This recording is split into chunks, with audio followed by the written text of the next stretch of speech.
That's a lot of people. There's a lot of people. I don't have any logos up on it or thing. Hi, Katina. Hello. Hi, Andrea. Hi, How are you guys doing? Good. How are Good, you? how are you? Oh, see, I couldn't see my video. My daughter Jada is here with me. Hi. What's how her are name? you? Jada. Jada? Yeah. Nice to meet you. Oh, I'm happy to see young people here. I feel like your voices are very much needed.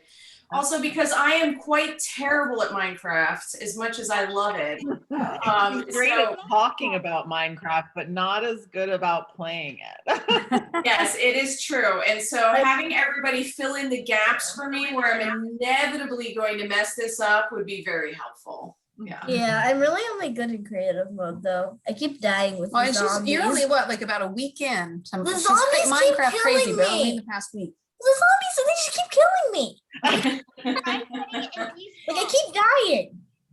Now, for those of you here that don't normally play Minecraft, do you notice that when people talk about Minecraft, the pitch of their voice goes up at certain key moments? And for me, it was, I found this horse skeleton and I don't know what it is doing and why it is there. And can it be my friend? And is it going to hurt me? Yes. You have to tame it with wheat. I'm pretty sure. Okay, now this is very important because I teach a Minecraft class, which is not really teaches the wrong word. I participate in a Minecraft class where other people teach me. And I said, listen, I found this horse, can I tame him with wheat? And the other people there said, no, you can't, sorry. So I missed my opportunity. I tamed a horse with wheat. But it was a skeleton horse. Yeah. That makes sense. So I don't know how that works. I don't know those things do. So yes.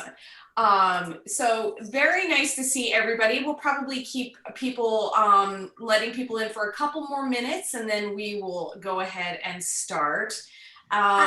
So yes, anybody that is a Minecraft expert or player, feel free to jump in and chat about your best Minecraft moment or your worst Minecraft moment while you're waiting. And I can lead because I have a good one. I mined diamonds with a stone pickaxe. Is that your worst moment or best moment? Worst moment. Do you want to tell everybody why it's the worst moment?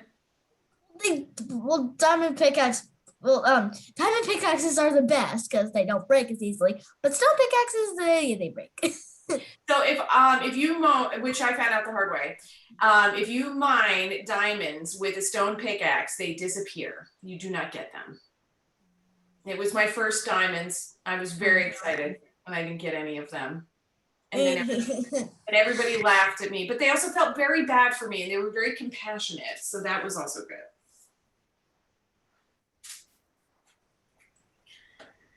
Okay, so I'll tell you what, why don't we, because this is a fun game that is new since coronavirus started. If you want to, you can put in the chat where you're from and how you found out about us, how you found out about this event. And if you want to, you can put in your favorite video games. So I will start. So I'm Katina, I'm from Leesburg. I work at Embark Center. And my favorite video games, I'm going to reach way back in and I'm going to say I really liked Jungle Hunt. And if people were to play Jungle Hunt now. Oh, I just played that yesterday. Yeah, I remember playing it. Today, you mean? Yeah, he got the Atari or whatever it was called. Today we had a I just played it. I just remember that because that was a game that I kept losing at. Oh yeah, it's very repetitive. I mean, I thought it was the greatest game ever when it came out. Yeah, and I didn't have it, so I had to go to other people's houses and hope they would let me in to play it. All right. All right, so my kids love Fortnite, Minecraft, and Stardew Valley. And parents, if you play any video games, put them in there because it's surprising who the demographic actually is of video game players. So does anybody know the main age group? And I'm going to say gender because they still do that now. But who do you think, when you think of gamers, what group of people do you think of? Teenagers. Teenagers?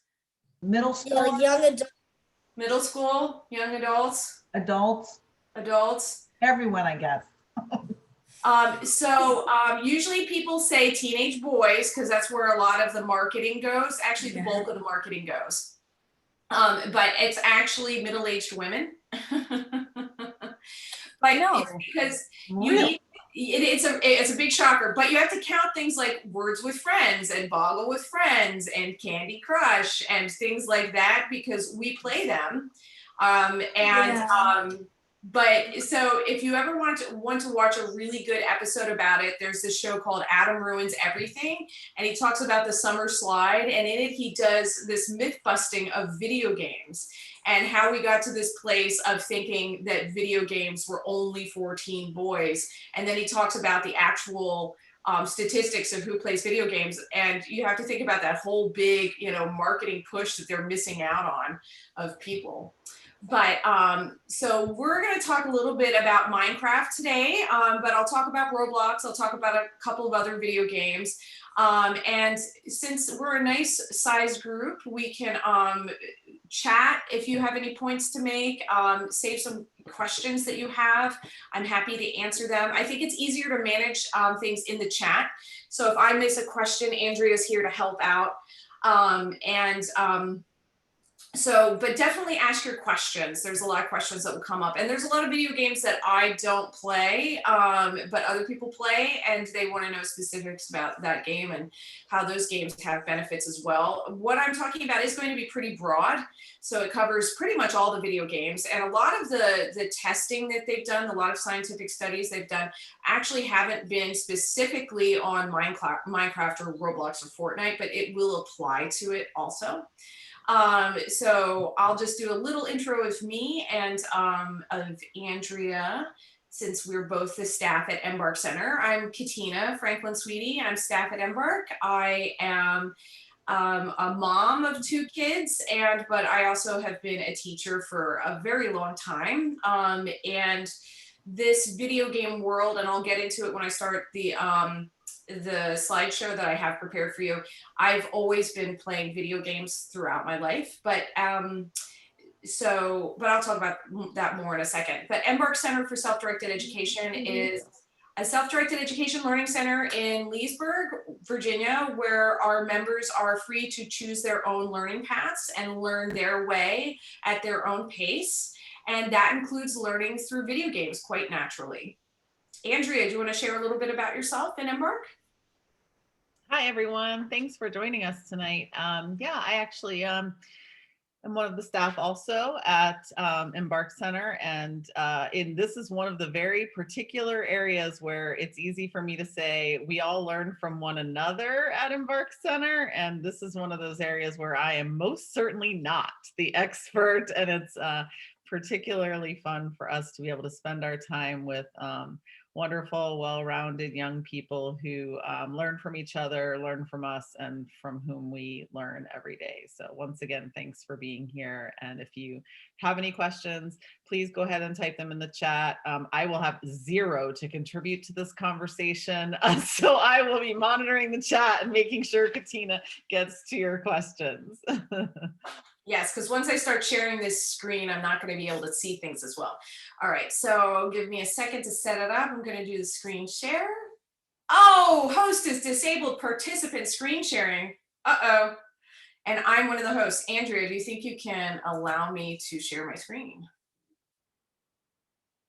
She is muted. We might have to do this with me like holding up pictures. So let me see if that works now. No, I think I made you the host. I think you're good to go. Yay! Thank you so much. Okay. All right. So I'm going to go here, and I'm going to go here, and I'm going to present here. Can everybody see my screen okay? Yes? Awesome. Okay. So we're going to talk a little bit about Minecraft. And I have obviously up here kids learning naturally through play. So we're going to talk a lot about playing.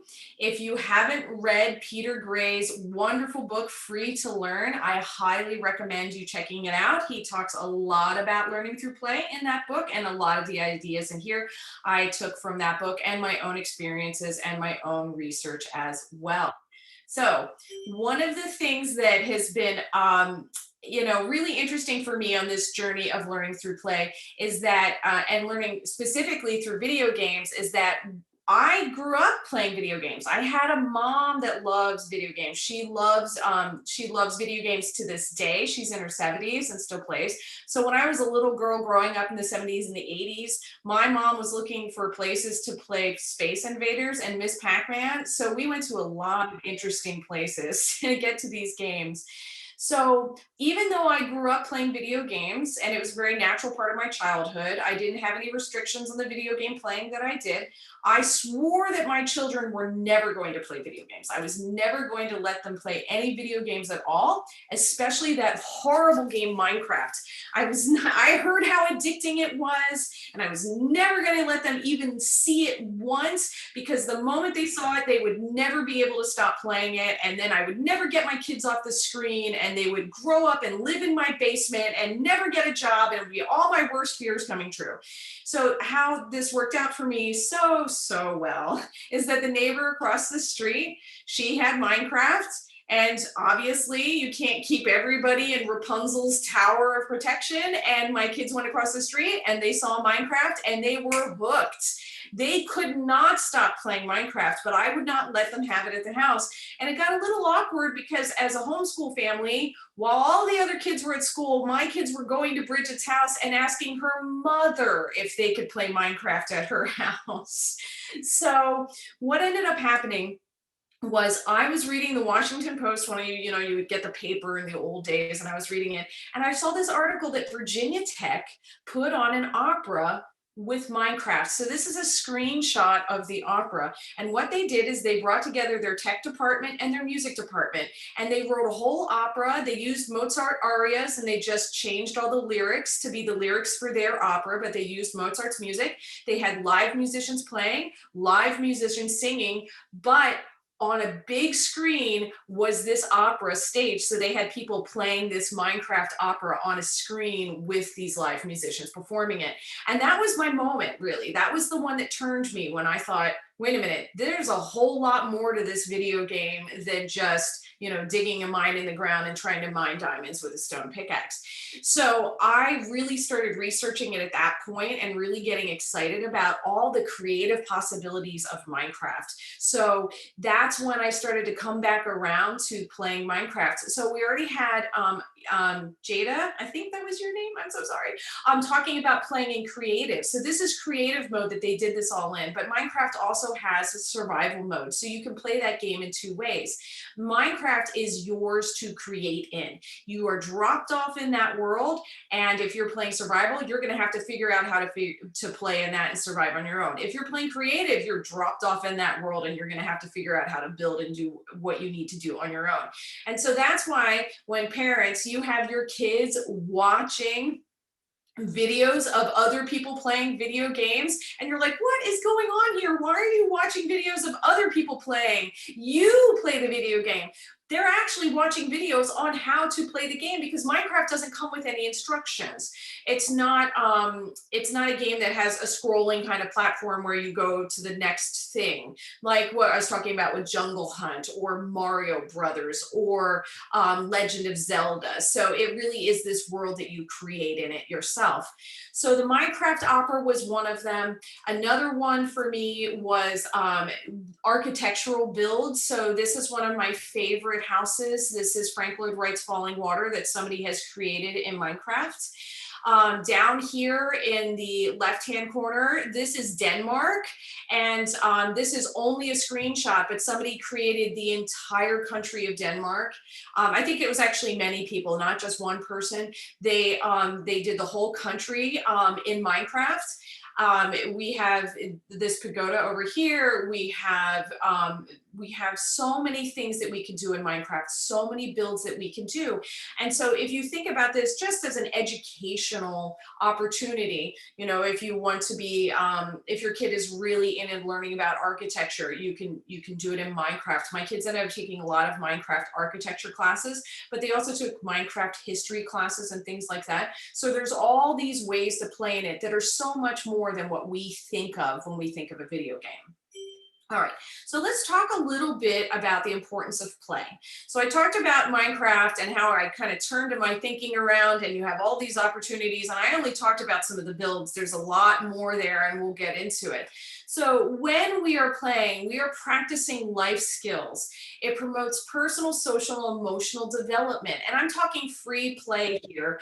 So this is play that's not dictated in any way by any outside forces. So parents, it's that taking a step back and letting your kids play freely without any agenda from anybody involved. So I know when my kids were really little, people would set up these educational play dates, or there were all these educational toys.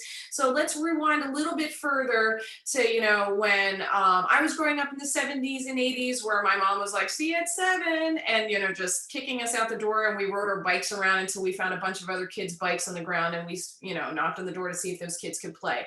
Or further back into the 50s and the 40s and the 30s, where people would actually freely be able to play outside. You develop cognitive and problem-solving skills. It encourages creativity and imagination. It's a chance to learn to be adults, and it's also just a great way to be happy. Now, I talked about free play outside, that physical free play, but we are talking today right here about free play in video games, and what video games offer us and offer young people now as free play is really a way to free play without adults involved. They get to practice all these same skills that we were playing outside in their video games. And when I used to give this talk in the past, I would talk about how kids don't really play outside the same way they used to. Our society has changed. So even if your kid is the only kid on the block where you're totally fine with them playing outside, all the other kids might not be able to play that freely outside. Kids are also much more scheduled now. So they have school finishes, and then they have a bunch of activities afterwards, and then they have their homework to do. So they don't have that freedom to play freely outside, but they do have it within video games. I get the added bonus of adding COVID-19 into this, because then nobody got to go outside and do anything with anybody else. And so that world of video games became even more important for our young people today, so that they could play with their friends. And there's actually a parent I saw in the Zoom meeting tonight, and his son is one of the people I think about frequently when I do this talk, because when this dad was telling me that when his son would go play Minecraft or Roblox or Fortnite, not only was this a way to connect with his friends that he couldn't because they lived too far away, their schedules didn't line up for them to play in person together, but now because of COVID-19, they could really play together quite safely in a video game world. But also now those video game worlds are free from COVID-19. There are no masks in there. There's no fear of spreading it among your friends. There's no fear of getting it. There's no fears of what your parents carry and society carries and school carries. You can return to a world that was very fun and safe for you before from COVID-19, and you get to go play in there, which is, a bizarre benefit to talk about, but it's a reality of what we have now. So let's go to our next one. So our skills that are required for free play that we're going to talk about are academic, cognitive, and personal. And I'm going to talk about personal and social skills also. And the social skills are even more important these days with what I was talking about with COVID-19. Some of the academic skills, and I alluded to historic, learning about history with some of these builds, learning about architecture, learning about engineering, learning about geography, just with that one slide with those 4 pictures in it. But also we can, kids learn how to read, they learn how to write, they learn math. There's some really cool YouTube channels, and ever since I've been, I swear every time I put this talk on, I do this talk, there are more, dozens upon dozens of more educational YouTube channels and educational programs for Minecraft in particular. But now I'm seeing Roblox, and now I'm seeing Fortnite. So with reading, for example, my son was a resistant reader. So when I would try and work with him on reading, he didn't want to do that, and so that was kind of my a foray into self-directed learning because I thought, you know what, I'm not going to fight with my 6-year-old over reading. I would like to have a long-term relationship with this person for the rest of my life. And why am I, forcing him to read when he is not ready and he doesn't want to? And it was Minecraft that inspired him to read. So the day I looked over and he was very absorbed with what he was doing on the iPad, and I went over to see, he was reading Minecraft Wikipedia. And I remember saying, what is happening? How did you do this? And he wanted to learn how to do a particular build, which meant he had to actually figure out how to write too. He had to get into Google and he had to type in what he was looking for and read to get there, and then read the articles about it. Mathematics, there's so much math that goes into Minecraft. Just talk to your kids about how many things they can store in their storage chest and how many blocks for this and how many blocks for that. So just pacing blocks and things like that is incredible. Geometry, engineering. I talked about the architectural builds with engineering, but Minecraft also has redstone. So you get to do engineering with redstone. And boy, if you want to talk about getting frustrated and doing things over and over again till you get it right and trying to fix things that aren't working for you and experiencing failure and experiencing perseverance, please try building something with redstone. It seems so easy in those YouTube videos that I have watched about how to make a doorbell. And then I try and make the doorbell and I can't seem to get it right. And I work on it, work on it. And it really, really takes me a while. So that's also something to think about when your kids are playing video games and they're saying 1 more minute, just 1 more minute. They're in the middle of working on a project and it's hard to get out of that project, especially if you're so close to where you need to be to fix it and end it. And another thing, when I was having trouble with it, and we'll get there later on when I talk about personal and social skills, I had to ask for help. I really, really needed it. So when you don't know how to build something with Minecraft, you also need to learn how to figure out how to research it. I have that down there at the bottom, but researching should probably be at the top for the top skills of all video games. When I was a kid and I couldn't make it to the last level of Mario Brothers, I had to figure that out. And that meant I actually had to go to the local flea market and look for magazines and try and dig through these Mario Brothers magazines that, I had Street Fighter in there, which I couldn't care less about. And I'm trying to get to this. And now it's so much easier with the internet. You guys, you don't know how easy you have it with the internet. I'm just telling you, all of us people that are over, 35. So research is a great one. Science, coding, humanities. I'm going to do a special note about coding because I'm getting a lot of ads these days for the Minecraft camps and things like that. And it's, if your kid is playing Minecraft, teach them to code Minecraft. And if your kid wants to learn coding, great. If your kid wants to learn scripting, fantastic. But if they don't force it on them. It's the same as saying to a baseball player, oh, you love playing baseball? Go ahead and make a baseball bat. That's what you should be doing with your time. Playing baseball is a waste of your time. You need to learn how to make a baseball. And I'm a musician, so I like to play the clarinet. It would be the same as scratching out, play the clarinet and write, make a clarinet. I don't want to make a clarinet. I want other people to make the clarinet and I will play a clarinet. So the same goes for video games. So you can play the video game and great joy out of it, but if coding it and scripting it isn't your thing, don't worry about it and don't force it on your kid. There's a lot of other things that they're getting out of it. All right, let's go to our next one. Let's talk a little bit about cognitive skills. Now, this is actually really, really fascinating. And if you want to get into it, it is a rabbit hole. Just Google any one of these. Google cognitive skills gained with video games, and you will find so many incredible things.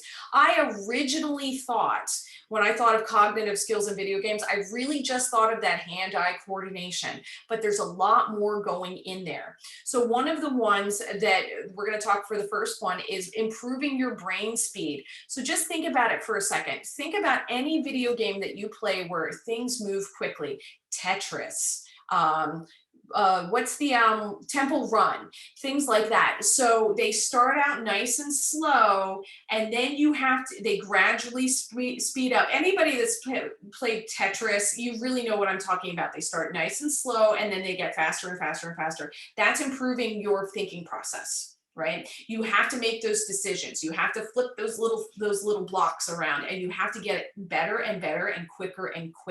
And there's a lot of games out there like that. There's a music tile one where the tiles come down. There's a bunch for piano and things like that that are really cool too.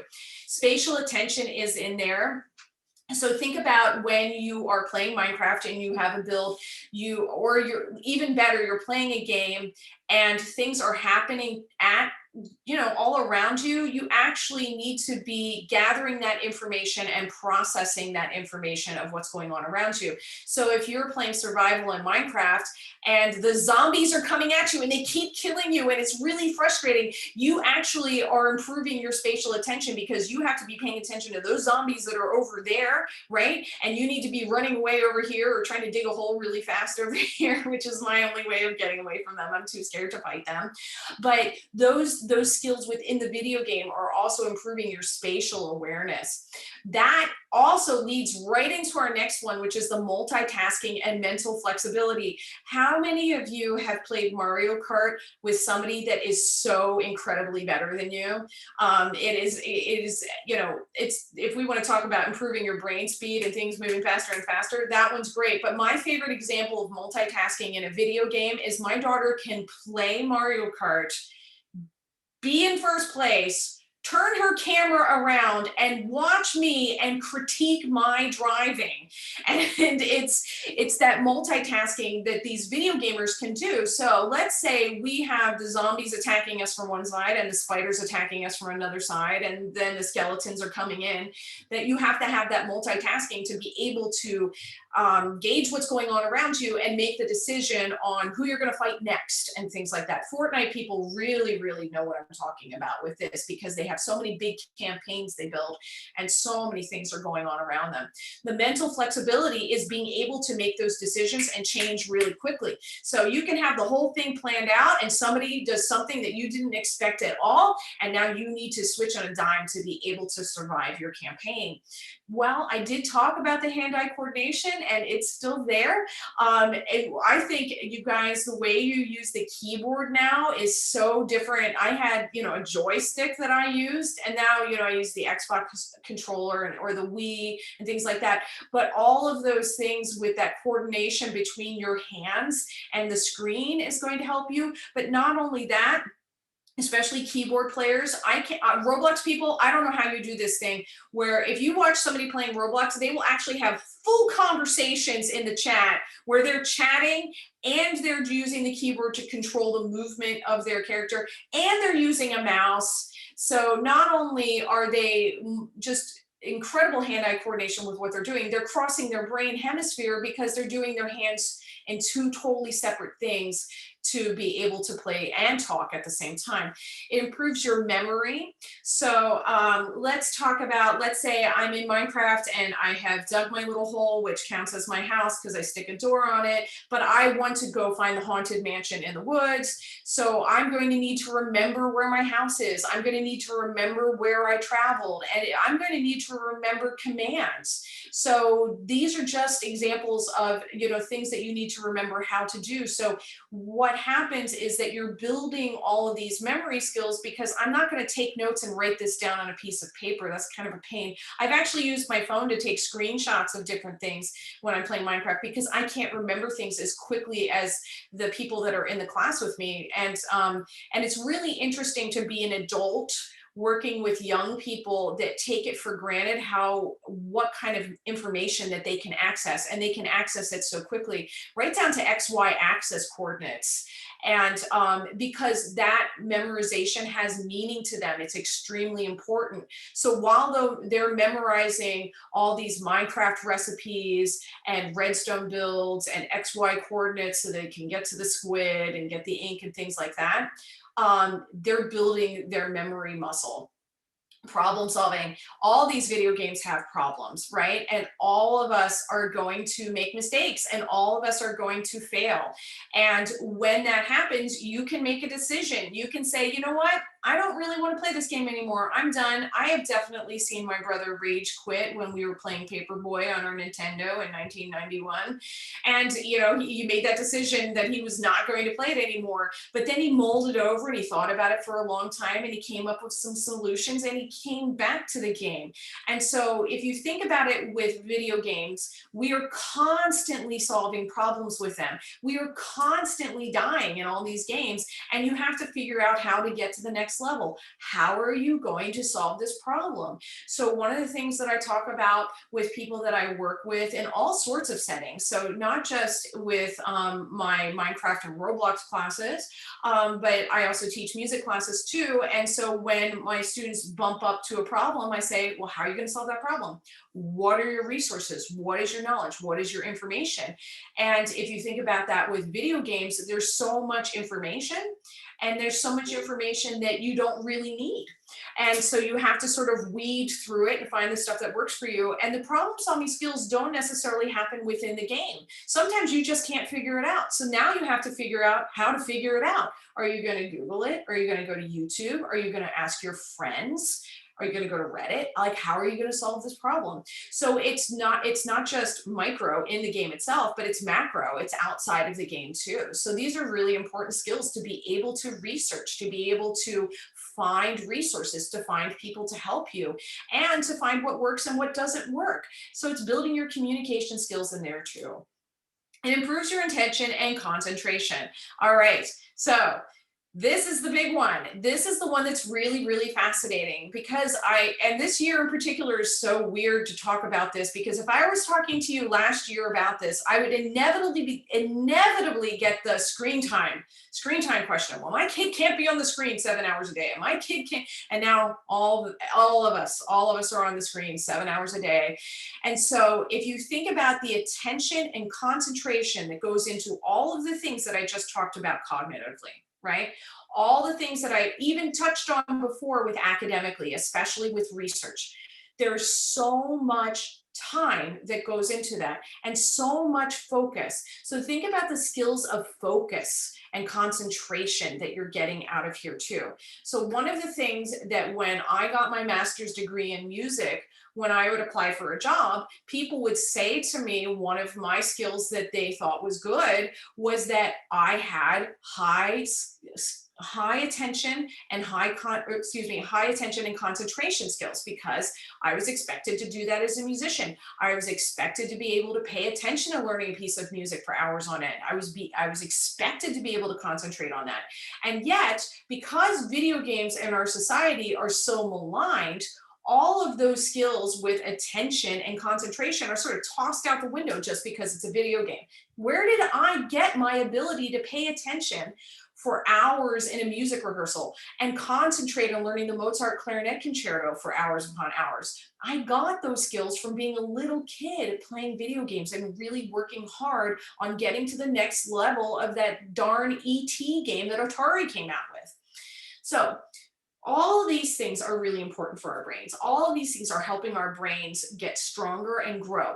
And the long-term benefits don't go away. And these are my favorite studies of all, because they have given video games to people that are in their 60s, 70s, and 80s to play. People that are in the beginning stages of dementia, in the beginning stages of Alzheimer's. And they have given them games to play and then tested all of these things with them, and they all improved. And then after that, 3 months later, with no video games in between, they were able to retain some of these benefits that they got from the video games. So now science is seeing a lot of benefits for helping people maintain active thinking minds well into their late adulthood. All right, let's talk about some of the personal skills. So perseverance. And right under it is failure. So being able to fail gracefully is an extremely important life skill. And perseverance is an extremely important life skill, but you can't get there unless you have failure. So we need to be able to learn how to persevere, and you really, really learn it in a video game, especially when you are really trying to accomplish something that's important to you. And it seems like a cliche, the gamer trying to pass a level and trying to pass a level and trying to pass a level. And that's perseverance. And it's something that I really think should be recognized more in society. Is there's so much natural perseverance that comes from video games. And then if you think about, let's say you have to do a book report in school and you don't want to do it, and you're being forced to do it, that's not real perseverance. That's not the same as persevering with something that actually has meaning to you. Failure, experiencing failure is, go ahead. I don't mean to interrupt, but I wanted to say there in the chat, we've been talking about some of the challenges that some of our friends have been facing, and the perseverance that has to go with it. And so I know Jada's been really wanting to decorate everything, and has just still learning about it. And tell me your name, whoever you are with Omar. What I want to call you by name, but I guess Omar's probably dad, right?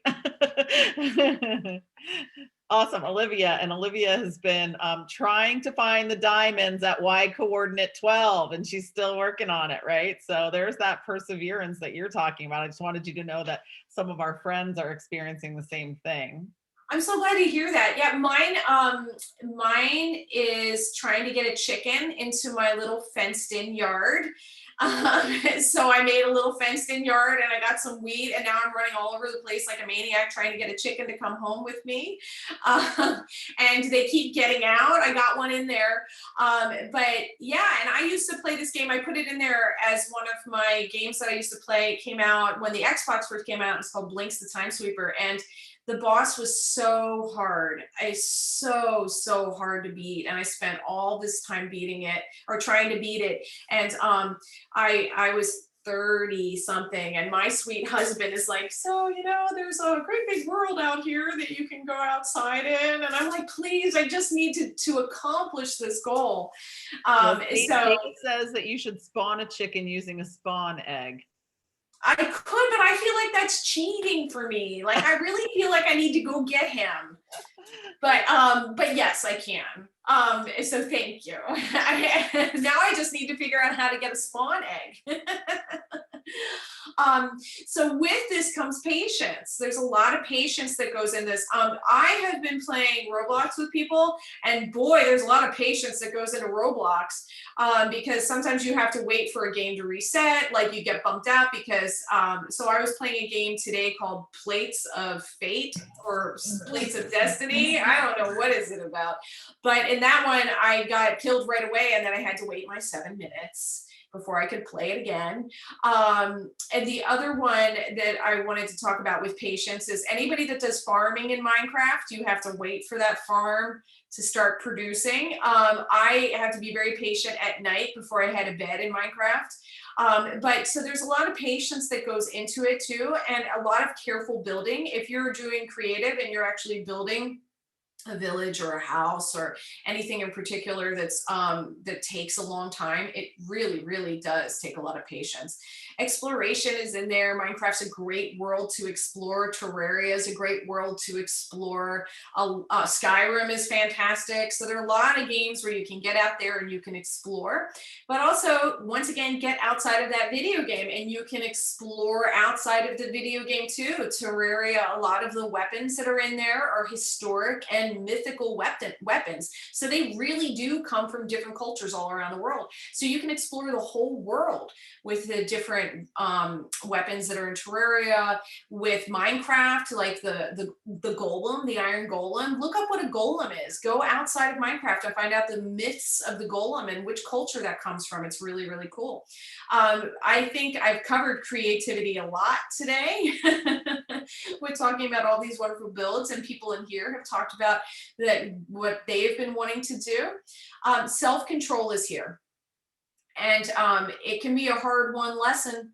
When I alluded to my brother rage quitting after having trouble with Paperboy, and my mom rage quitted and I rage quit and all of that. But that's not okay. That's something that you need to learn how to deal with, and you need to learn how to control your behavior and control what you're doing, because you have other people in your life that you live with in that house, so you can't act a certain way.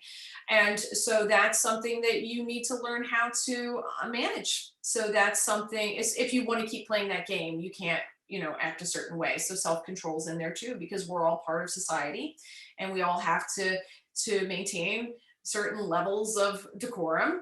But the self-control also goes within the game itself. So the Minecraft communications class that I lead at Embark, that I'm a part of at Embark, a big part of that class is self-control. It was originally how I envisioned it to be one of these academic classes, but when we started playing Minecraft and working on things together, there was somebody that couldn't control himself, and he spawned 1,000 chickens, and it lagged out the whole server and nobody could play anymore. And then we had another person the next year that couldn't control himself, and he set everybody's builds on fire.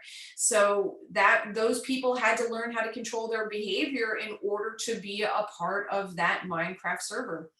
A lot of planning goes into this. Katina, can I interrupt, because there's something related to that, that's a question that's come up.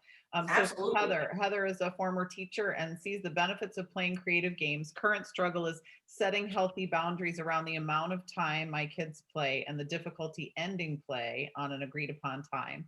Being able to self-regulate their emotions when it's time to get off has been a challenge and quite stressful. Any suggestions would be appreciated. And Olivia said, my mom only lets us play 30 minutes per day. So I think that's Olivia's suggestion. Do you have any thoughts about that, Katina? Who's the person that asked the question? Heather. All right, so I'm going to stop sharing just for 1 second so it can be a little more personal. Oh, sorry. I didn't mean no worries, because this isn't, that's okay, because I can go on. And I think this one, so Heather, what do your kids say when you talk to them about that? So just to give you like some background, we are unschooling. So I quit teaching. We were doing homeschooling that did not work. So now we're doing self-directed education. And part of the goal is to obviously give them more control over their day and their time and things that they're interested in. And we respect the fact that they like playing video games and they get a lot of joy from it. And obviously, like from your presentation, they're learning a ton and they're interacting with their friends that they can't see. But then when we come to an agreement beforehand, we say, oh, this is the time we're going to get off. We're going to have dinner as a family. We're going to give you a heads up of when you need to like wrap it up with your friends. And then when that time comes, my one child says goodbye, got to go. And then my son, who's older actually, is the one who is like, I'm not going to dinner. I don't want to go. I want to keep playing. And I said, well, you've already played for like, someone said 30 minutes. I'm like, this is like 3 hours. So I'm like, we've given you like plenty of extra time, but now it's time to spend like helping with the family and detaching. And so I think that's my biggest thing. It's like, I want to respect their desire to play these games, but then I feel like there's got to be some give and take when it comes to like family time and their own responsibility. Yeah, that one's hard because there's a lot in that, and it doesn't just have to be a video game thing too. It could be like, oh, I'm not gonna stop watching this movie. I'm not gonna stop watching The Office. I'm not gonna stop, playing with my friends. I'm not gonna stop practicing the violin. When the way you're speaking to me now, what does he say when you speak to him like that? Like, have you had a chance to, just say, hey, this is a thing. This is a big concern now. Yeah, we try to stay as calm as possible because I know, like, obviously their brains are still developing and their ability to handle some of these emotions isn't going to be like how I can handle it. So I try to be a good example.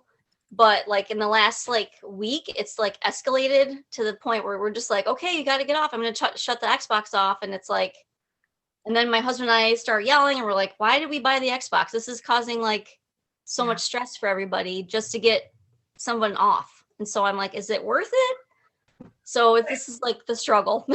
Yeah, no, but right now, the way you're talking to me now, have you had a chance to talk to him not around the video games at all? Like, do you have this conversation when there's been, no video, like having it like at the end of the video game time might not be the best time, right? To Yeah, have it actually backfired a few times. And so we usually wait till it's like bedtime and we go to read. Yeah. Because they still like to be read to, but we try to like wait until he is like cooled off and can like think about it. Yeah. And he does feel like remorseful and says, I'm sorry. I know it's just so hard. I really have a hard time. Right. Sometimes he'll say like, I can't help it. I just like don't want to get off. And so. Yeah. So what are his solutions to this? I'm sorry, what was that? What are his solutions? Well, we've tried a timer. He said he'd like to set a timer. Okay. But then the timer just gets canceled. So Okay. that didn't really work out too much. And then we said, well, here's an allotted amount of time. If you go over your time, then it's gonna be deducted the next day. But that's like punitive, and it also didn't work. So Right. So one of the things that I didn't think I'd have anything to contribute to this conversation. And if you ask me how to make that happen in Minecraft, I certainly won't. But I will say when it comes to the actual other parts of the conversation, because of course, we have these things happen with things other than Minecraft, right? So inevitably, I had a conversation with a dad today. He's like, I just can't get my kid's nose out of a book. And every time it's time for dinner and that sort of thing. And so I always try to, at least in my own situation, and I think this is what I hear Katina saying too, is think about, try as hard as you can to put yourself in the situation. Think about that we get to oftentimes as the parent decide when dinner time is going to be, and we plan it, we purposefully plan it when it's convenient for us, right? So I know I'll be done with these 5 chores and that's when I'll plan dinner. And if my chores are running late, I push dinner off until I'm finished. Or if the thing I'm doing is running late, I push dinner off. We have control over that situation. And so remembering that our kids aren't the ones in control really helps me to understand the frustration a little bit more. And the other thing I wonder about is, if the point of it is to encourage family time, but then the family time is spent and everybody's angry at one another because of this really doesn't seem to have much benefit. And so one of the things we did in our house for a while was say, okay, well, we're going to go and eat dinner as a family. And if you're going to not join us, then don't join us. And what we would find is our children would seek us out at other times and look for that family time in other ways. Once we stopped holding to it has to be dinner time, or it has to be at this time that we've predetermined. And once they felt they had more autonomy over controlling when they spent their time with us, those issues seem to disappear a little bit. And I don't know if that's helpful. I know every situation's different, but I just thought I'd chime in about that. No, I think that was helpful. It goes along with like the whole adultism thing, like what we say goes, and I'm trying to get away from that, but it is hard. You're right. Like dinner's at 5:30, like because that's when we decided it would be. That's when I want to eat dinner. Yeah. Yeah. So. Yeah. And we actually used to suggest to our kids too, like, okay, so if that's not a convenient time for you, I'll wait. And when you're done, then can you cook dinner? Because I'm ready to cook it now, but I'm not going to want to cook it at 7. I'm going to be too tired. And sometimes coming up with those compromises, sometimes they'd be like, yeah, I'll do it. And sometimes not. Right. So, and again, it wasn't, for us, a lot of the time, because my kids are older now, it was that they were outside. I don't want to come in, especially when it starts getting darker later and, those sorts of things. And I just want to make sure that we have some other comments here that are related to this conversation. So Julie is saying that she thinks addiction is part of the conversation. And I also see that Shelley said, we don't talk in times of minutes of screen time when it's time to stop. We talk about finding a good place to stop or giving enough time to finish the current project. It's more about using a natural transition in the game stopping point rather than following the clock, which is absolutely, I feel the same way. I don't want to stop in the middle of a chapter. I want to finish the chapter. And so kind of trying to find those particular times. But yes, if it's a power struggle, yeah. And that's really not about the video games, guys. That's about the power struggle. So I think that's, and then I want people to say more about this, but I'm afraid I'll forget to also say that Andy is saying a friend of her, of our daughters keeps stealing stuff on the server and breaking into other players' builds, and would love to have advice on that after we finish this conversation, Katina. Yeah, so, and I saw that one too, thank you. Let's do, there's two other things that I wanted to bring up with, in addition to what Shelley said, which is really good. I really like that answer, which is, instead of, finding the natural place to stop. Another one is what are his friends doing too? So his friends are also playing with him, and they might not have dinner at 5:30, and so they might have dinner at 7 o'clock, and then he can't, so that it might be something where it's a scheduling thing to find out what's going on with his friends and what he's doing in is it Minecraft that he's playing, or whatever game that he's playing? Actually, I when the time constraint, actually, that made me think of something. When he's playing Minecraft, it's totally like he can get off a lot easier, because he can like finish the project or pause it and do it another day. But when it's Fortnite, oh my gosh, it's like intense. Like once you're in it, once you're in it, it's really tough to get out. I find it is. Yeah, it's just so competitive. Yeah, what were you saying? Sorry. Oh no, it's just very competitive, and when they're in the middle of, a match, like they want to complete that match, and sometimes it can take like 40 minutes. And so Katina actually told me something super important about this that I, as a not video game mom, did not know. And I wonder if you knew this, Heather, or other parents, that when they're playing a game like that, I did not know that if they leave or pause, or it affects the play of everyone else in the game. And like if you wind up stopping, now you've screwed up everybody's campaign. And I think that's tantamount to being like out on the, like when I was a kid, it was kickball, and it would be like tantamount to playing kickball and being like, yeah, my mom just called me to go in and I need to take the ball because it's mine. And you're like, what? Right? So how many times we could just leave the ball behind, but you can't do that on Fortnite, right? So, Yeah. and that was like the kiss of death in childhood. Like nobody wanted their mom to be the first one to call them in. You were like, oh no, not that. So it feels like it might be sort of the same thing. Yeah, it helps with Fortnite to think about it like a soccer match instead. So your son has put together this campaign. There's a lot of strategy that goes into it. They've planned it all out, and then they've got to get in there and do it. And there's another team, and they've done it too. And people are from all over the world, and they're all coordinating their schedules. And then you pull one kid out, and it really does. It's like, I like to picture like a big hand coming down and ripping out the star kicker, and everybody being like, whoa, what just happened here? And then you're not going to want to have that person back on your team. So it's possible with the Fortnite situation where it's a scheduling thing. So that might be something where I would talk to him about what the schedule is with that and what it looks like compared to dinner, and maybe not starting a campaign before dinner, maybe doing something after dinner with that. And also acknowledging that they're playing with people all around the world, and people's time, like they might have a best person that they love to play with who's in New Zealand, right? And you're like, how am I going to schedule that? Like you're going to be eating dinner when I'm in bed. But yeah, just talking through that. And at the very least, it at least gives them the clear message that you're considering what matters to them too. And I think that, I'm sure you've seen in as an unschooler, Heather, that a lot of times that pulls a lot of weight. It builds trust. Yeah. Yeah. Oh, thank you. I really appreciate it. Oh, sure. You're welcome. Sorry that you stopped your screen share. No, that's okay. Listen, I can rattle on forever. So that's a great question, and I'm happy to spend some time answering it. And I don't want to delve too much into the addiction debate with video games, but I just would like to urge caution with using the word addiction. It is a very heavy word. And so if we're talking about addiction compared to an actual medically diagnosed addiction. And then we also use it with somebody that plays a lot of video games and they have trouble monitoring their time.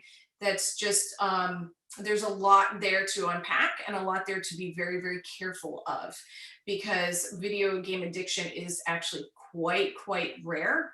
And there's a lot that goes into it, but I feel like people toss that word out a little too nonchalantly.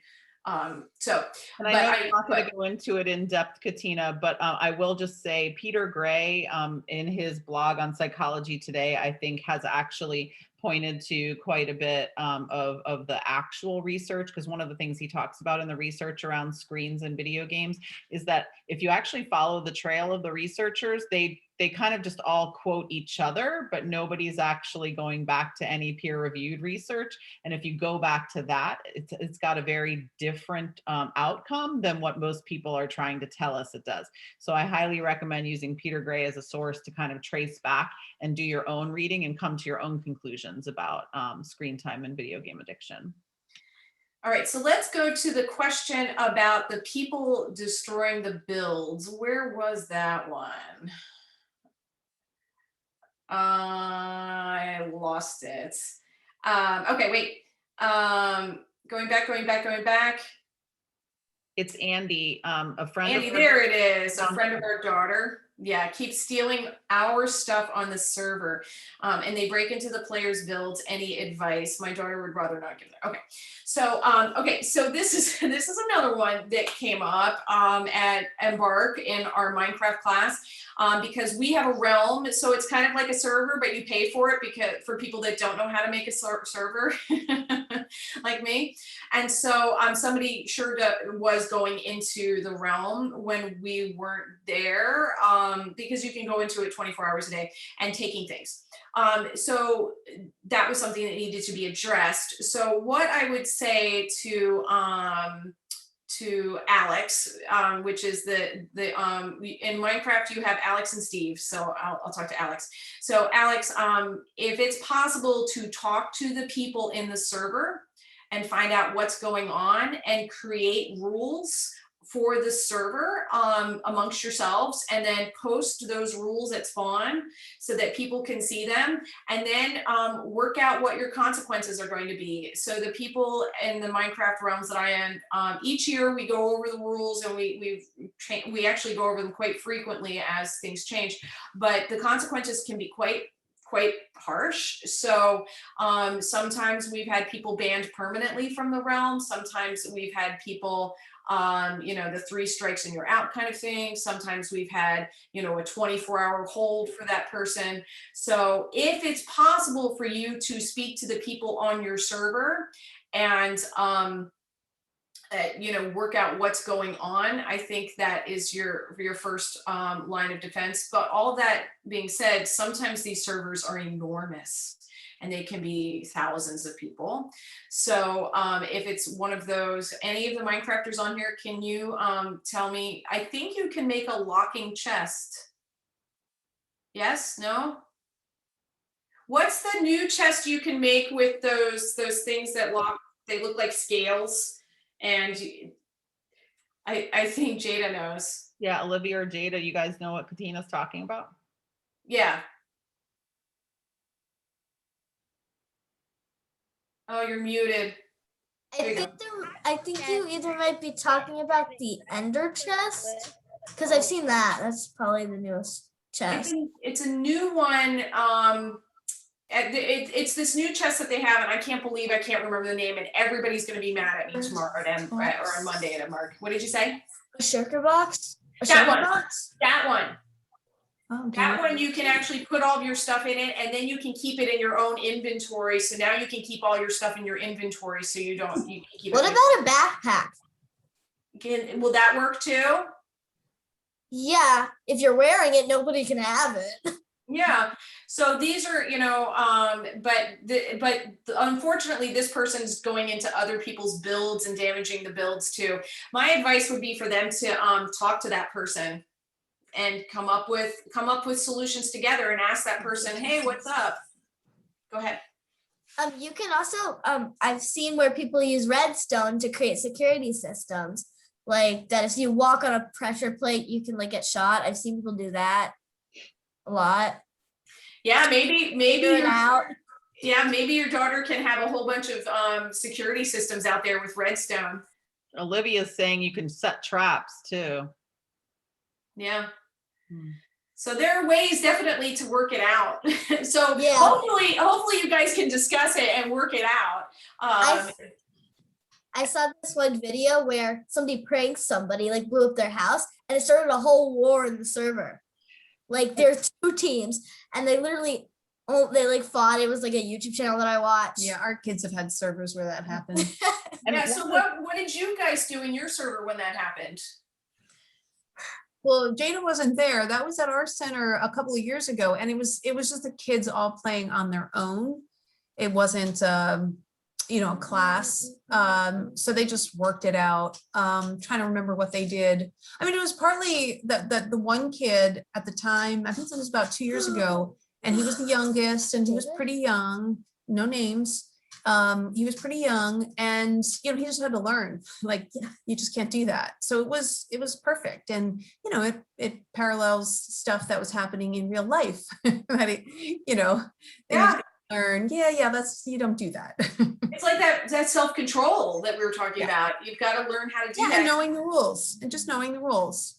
And I think there's other stuff that I didn't hear the details of. We've never done anything official. It's just been, the kids, but they just, But that's actually why it works, is because it's not official in the kids. I mean, we just talked about this in Peter Gray's book, Free to Learn. He talks about one of the reasons why unstructured play is so important is because it's during unstructured play that everybody wants the game to continue. They don't want it to end. So they come up with ways to deal with these things. And when adults get involved and try to make rules and set structures, it completely throws everything on its ear.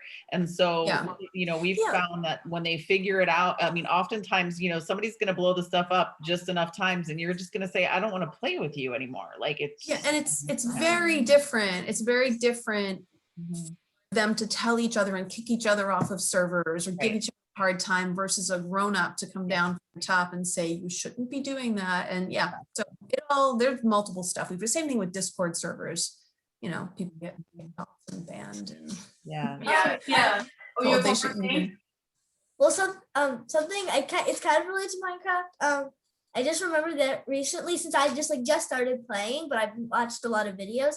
I know what to do. I just don't know how to do it. And I'm seeing all these people have all these weird new other skins, and I recently figured out how to make my own skin, and I'm like, and I've got 60 skins. You just figured it out. You made these. Congratulations. Yeah. And it's also a social thing because she managed to connect with someone else at our center, and over this, who was like, oh, I'll make you a skin. I'll tell you the website, and someone she might not otherwise have gotten to know in the same way. Yeah, and put it in the chat. So. Yeah, and the advantage with playing together on a server is that when somebody does break into other people's builds and steal things, those people are there and you can see their faces and you can see how hurt they are and things like that. So unfortunately online it does lose a little bit of that, that power when you can't see how you're impacting people. So if possible, I would suggest talking. Definitely try not to start a war, but I would try and talk it out and have them do it. One of the things, I try and stay far out of the way in the Minecraft class, and I actually will just say, do you guys need a mediator? Do you need somebody there? Otherwise, you work it out amongst yourselves. But I would definitely want to know why they are doing that, and and let them know how it's impacting people. So cool. All right, did we have any other questions that I can get to while I'm here? I think that we covered the ones that were in the chat. I'll scroll back while you move on. All right, let me see if I can get back to my, where'd it go? What? Oh, I lost my thing. It was like a black, like a gray Oh, screen. no. Good night, Yeah. Olivia. So, or are we leaving? Olivia's Bye. leaving, so I was just Bye, saying. Olivia. Okay.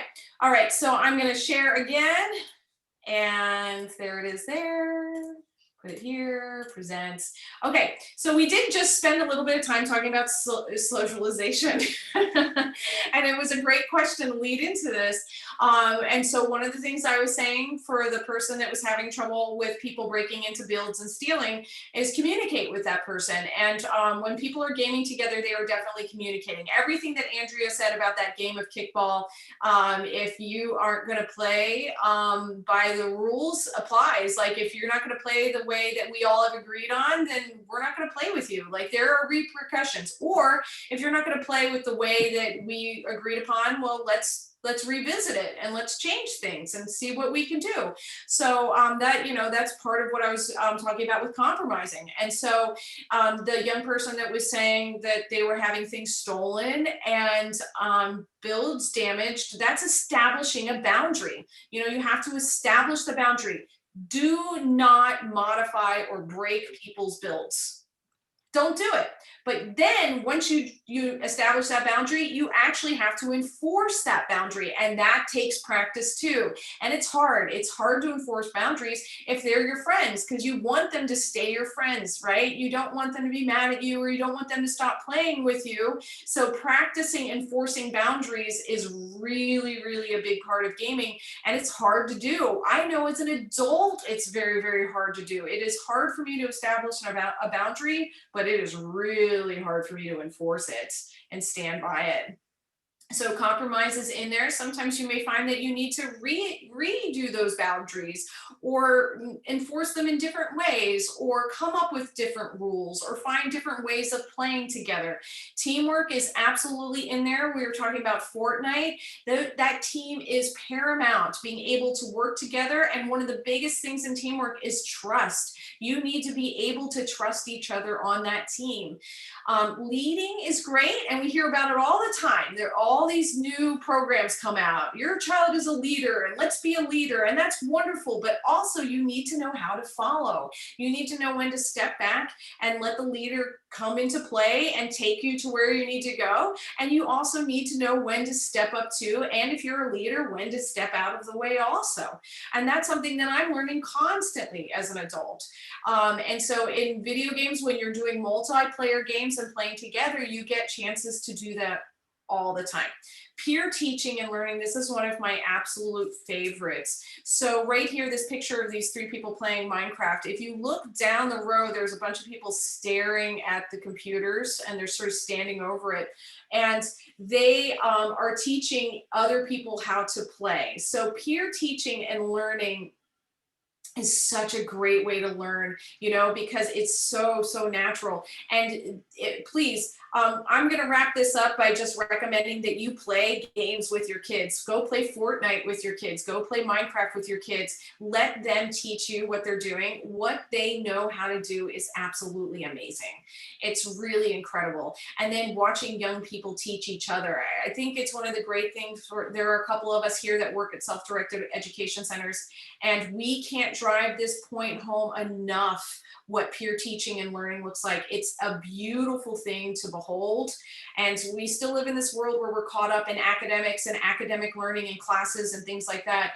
And so kids, when they go to traditional school, they're used to being this top-down adult teaches me the things I need to know. But really, everybody knows so much, and young people can share so much knowledge with each other. And one of the natural places that they do that in is Minecraft and Roblox and other video games. It's really fun hearing them talk about it and share tips and how to do things, because they're teaching and learning from each other.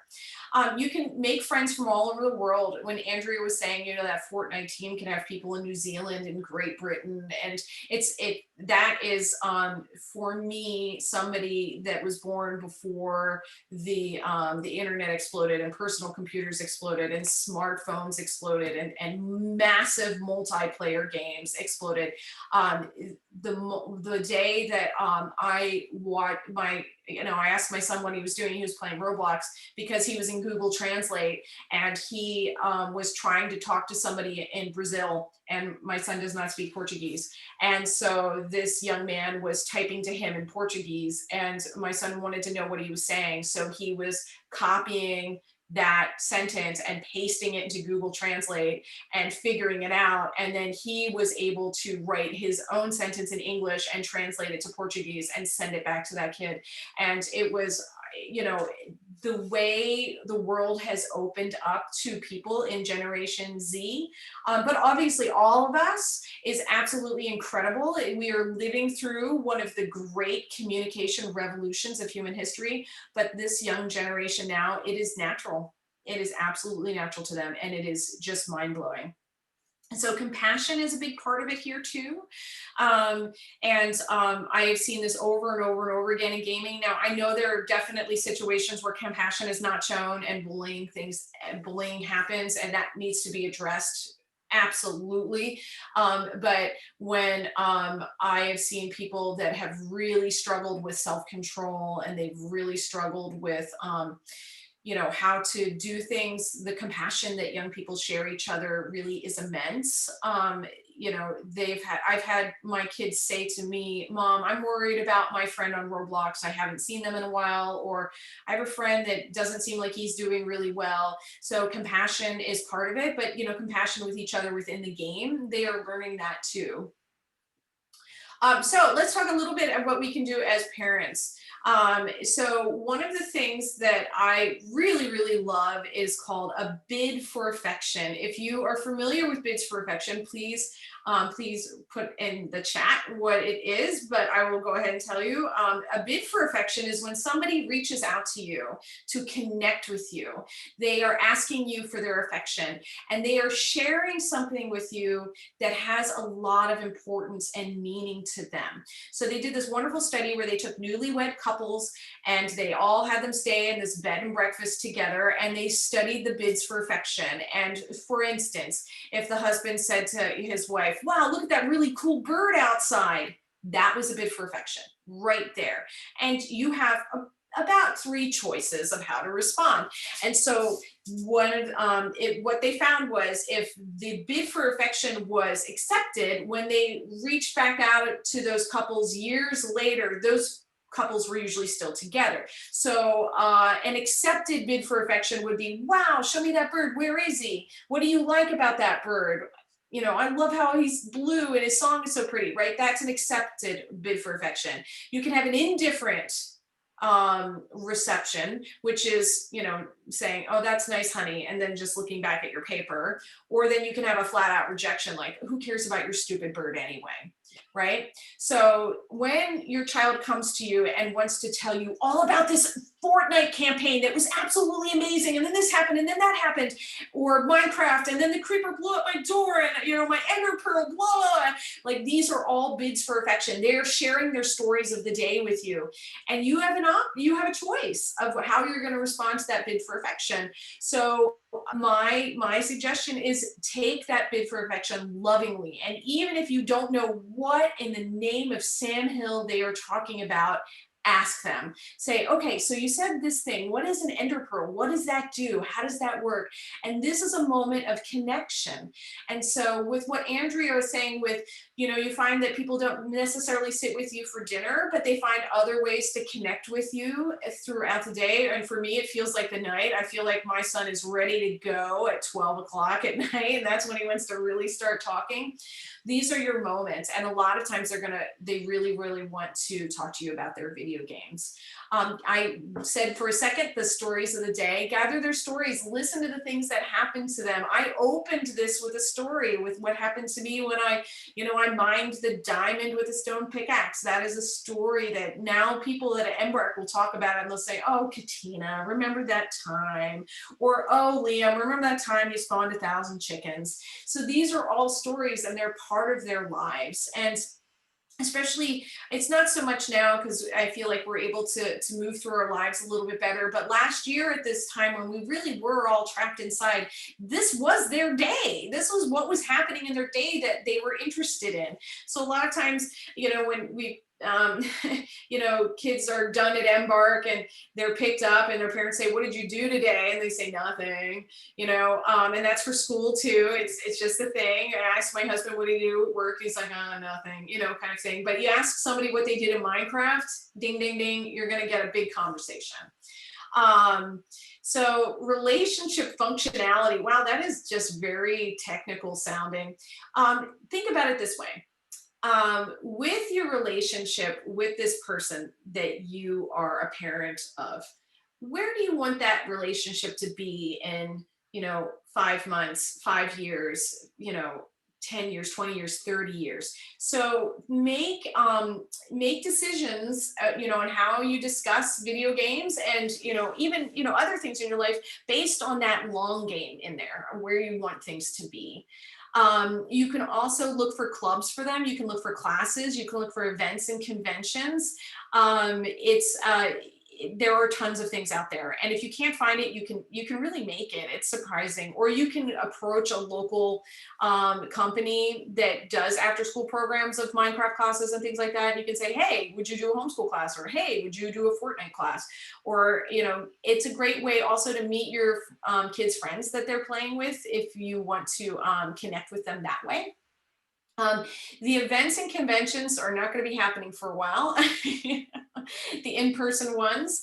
We do have online ones, but it's not the same as the in-person ones. And if you ever have a video game convention come up, or any kind of Comic Con in your area, when we can go back and do these things again, sometimes Minecraft conventions come up, just go to it. It's really, really fun. It's a great way for your kid to build community and see other people. I would absolutely not even think twice about taking my child to a Suzuki violin convention, which I'm sure she would be like, "Wow, Suzuki violin convention or Minecon," So they are great places for our kids to go to, like a family trip, and let them play. I mean, they are doing a lot in there. We talked a lot about what's going on in there today, and then we talked a bit about how to manage the time thing. And so these are all big discussions as families. So just like the discussion that we were having about how to stop somebody from breaking builds and stealing, it's a hard conversation, right? So take that once again out of the video game realm and say, "Hey, we're noticing these things are challenging with, stopping playing too." So all of these are kind of related. And I used to work at a preschool, and every day, twice a day, up and down, I would have to tell those kids to hold the railing every single day. And I remember thinking, eventually they're going to know how to hold the railing. And I think it took about 300 days. And then they were on to kindergarten.